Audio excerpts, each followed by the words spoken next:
I'm going to read a poem by Rainer Maria Rilke. I've read this once before, a very long time ago, but it's one of my favorite poems by him. He says, "The leaves are falling, falling as if from far up, as if orchards were dying, high in space. Each leaf falls as if it were motioning no. And tonight, the heavy earth is falling away from all other stars in the loneliness. We're all falling. This hand here is falling, and look at the other one. It's in them all. And yet, there is someone whose hands, infinitely calm, holding up all this falling."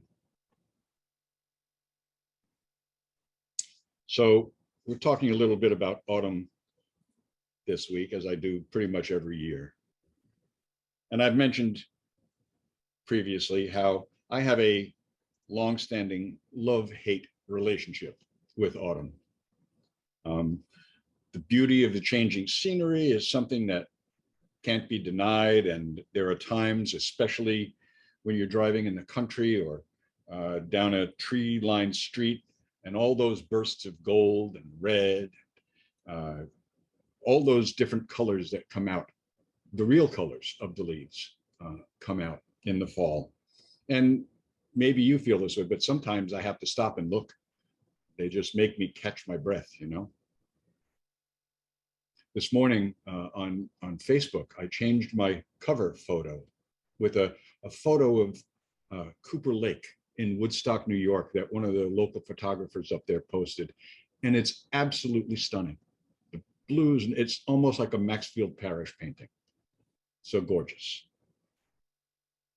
And it's at times like those that I really love autumn.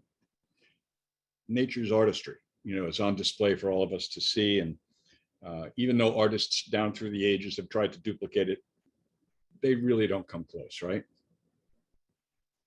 But for me, and for many other people, perhaps some of you, there's another side to autumn, a side that puts me into a sort of melancholy kind of place. One that, if I'm not careful, can become depression. So we watch that. Melancholy is defined in the dictionary as a feeling of pensive sadness, typically with no obvious cause. And for me, that pensive sadness is synonymous with autumn. I'm not exactly certain why. It's been that way for as long as I can remember. I'd like to say that it has to do with the change in the weather, you know, that the cold temperature is coming upon us now. It chills my bones, and I'm not a fan of winter. So as we get closer to that, I'll get even more grumpy about the whole thing. But I think it goes deeper, because I also become very pensive and very introspective at this time of year. And as I get older, that introspection leads me to consider where I've been before, where I'm going, and where I'm at now. And I'm confronted with all of the good and the bad, the light and the dark of my own life. And I'm confronted with the paradoxes that life really is for me, and not only for me, but for every person. It can be depressing, right? And that can become really a problem. I think the reason for that is because we only want to live in light. We only want the good things. We want an eternal spring. I've often said that I would be very happy with spring and summer, and not even so much of a hot summer. So maybe just spring, you know, a mild spring. But we can't have that. We want that spring. We want flowers blooming. We want the butterflies. We want the green grass. The author Parker Palmer has this to say about this paradox. He says, "Because we live in a culture that prefers the ease of either or to the complexity of both and, we have a hard time holding opposites together. We want light without darkness, the glories of spring and summer without the demands of autumn and winter, the pleasures of life without the pangs of death. We make Faustian bargains, hoping to get what we want, but they never truly enliven us and cannot possibly sustain us in hard times. When we so fear the dark, he says, that we demand light around the clock, there can only be one result: artificial light that is glaring and graceless, and beyond its borders, a darkness that grows ever more terrifying as we try to hold it off. Split off from each other, neither darkness nor light is fit for human habitation. The moment we say yes to both of them and join their paradoxical dance, the two conspire to make us healthy and whole. Think about that image, this image, the yin yang in Taoist philosophy. Light, dark, swirling around each other, joining with each other in this dance. And in fact, within the light, there's a little bit of the dark. And in the dark, there's a little bit of the light. That's what we have to aspire to join with.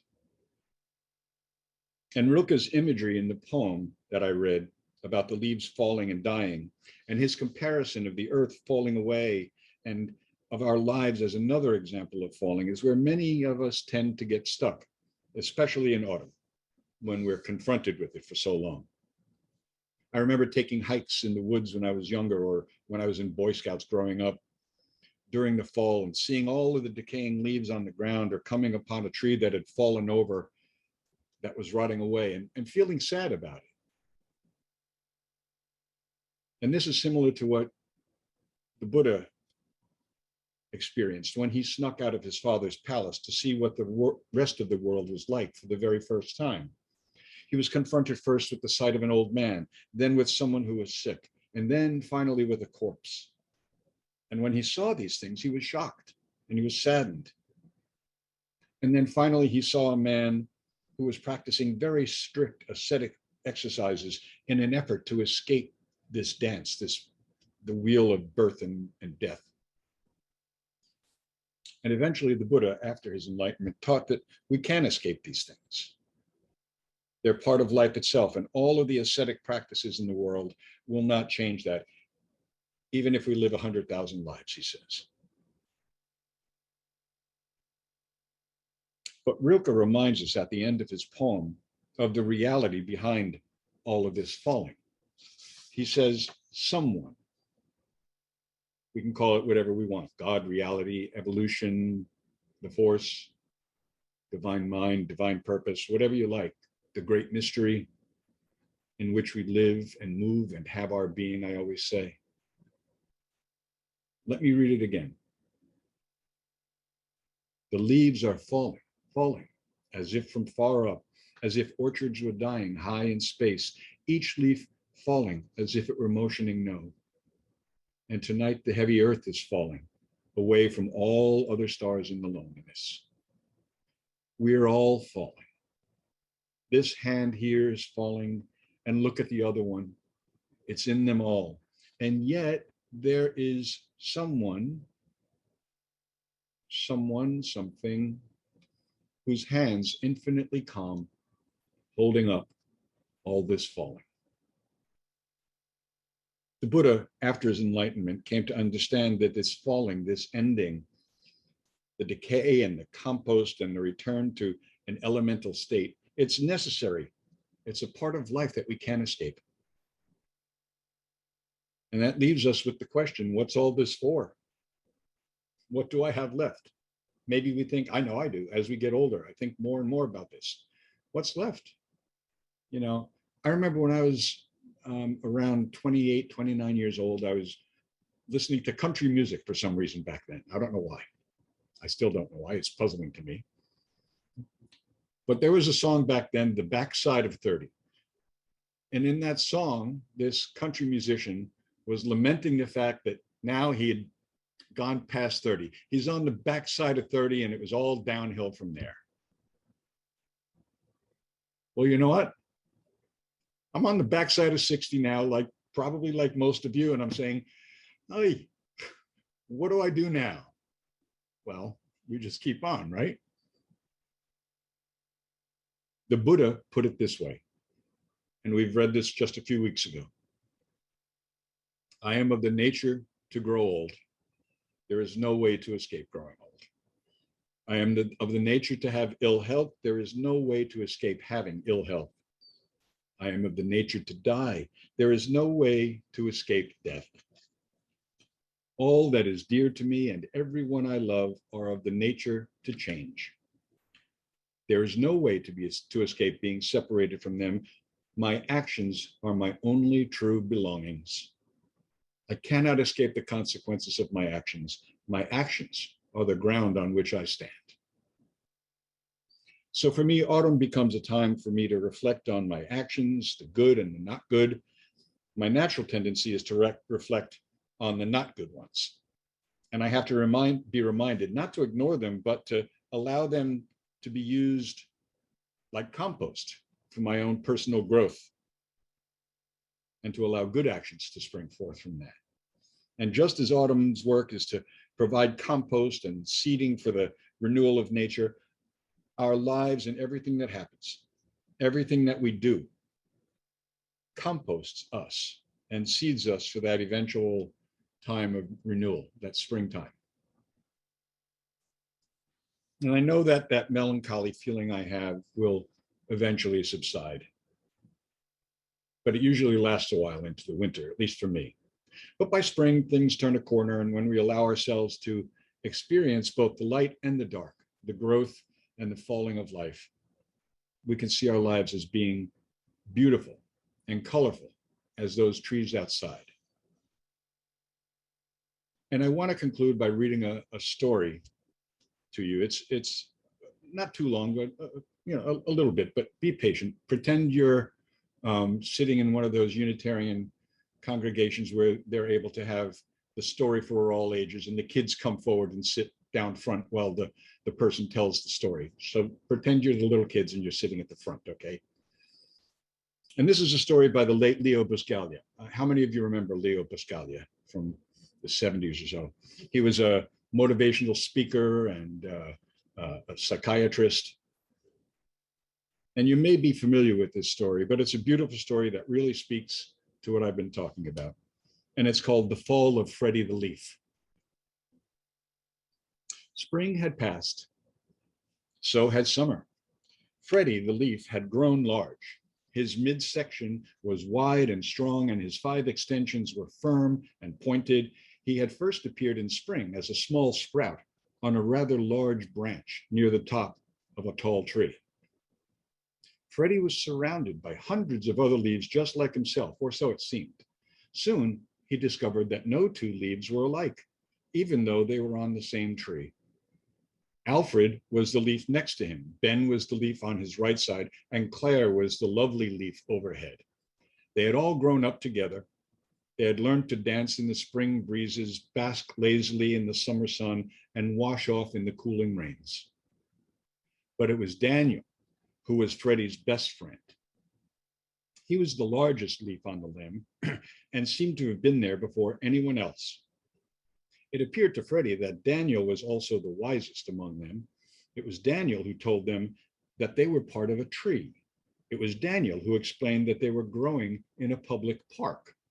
It was Daniel who told them that the tree had strong roots which were hidden in the ground below. He explained about the birds who came to sit on their branch and sing morning songs. He explained about the sun, the moon, the stars, and the seasons. Freddie loved being a leaf. He loved his branch, his light leafy friends, his high place in the sky, the wind that jostled him about, the sun's rays that warmed him, the moon that covered him with its soft white shadows. Summer had been especially nice. The long hot days felt good, and the warm nights were peaceful and dreamy. There were many people in the park that summer. They often came and sat under Freddie's tree. Daniel told him that giving shade was part of his purpose. What's purpose? Freddie had asked. A reason for being, Daniel had answered. To make things more pleasant for others is a reason for being. To make shade for old people who come to escape the heat of their homes is a reason for being. To provide a cool place for children to come and play. to fan with our leaves the picnickers who come to eat on checkered tablecloths. These are all reasons for being. Freddie especially liked the old people. They sat so quietly on the cool grass and hardly ever moved. They talked in whispers of times past. The children were fun too, even though they sometimes tore holes in the bark of the tree or carved their names into it. Still, it was fun to watch them move so fast and to laugh so much. But Freddie's summer soon passed. It vanished on an October night. He had never felt it so cold. All the leaves shivered with the cold. They were coated with a thin layer of white, which quickly melted and left them dew-drenched and sparkling in the morning sun. Again, it was Daniel who explained that they had experienced their first frost, the sign that it was fall and that winter would soon come. Almost at once, the whole tree, in fact, the whole park, was transformed into a blaze of color. There was hardly a green leaf left. Alfred had turned a deep yellow. Ben had become a bright orange. Claire had become a blazing red. Daniel, a deep purple. And Freddie was red and gold and blue. How beautiful they all looked. Freddie and his friends had made their tree a rainbow. Why did we turn different colors? Freddie asked. When we're on the same tree? Each of us is different. We have had different experiences. We've faced the sun differently. We've cast shade differently. Why should we not have different colors? Daniel said matter-of-factly. Daniel told Freddie that this wonderful season was called fall. One day, a very strange thing happened. The same breezes that in the past had made them dance began to push and pull at their stems, almost as if they were angry. This caused some of the leaves to be torn from their branches and swept up in the wind, tossed about, and dropped softly to the ground. All the leaves became frightened. What's happening? They asked each other in whispers.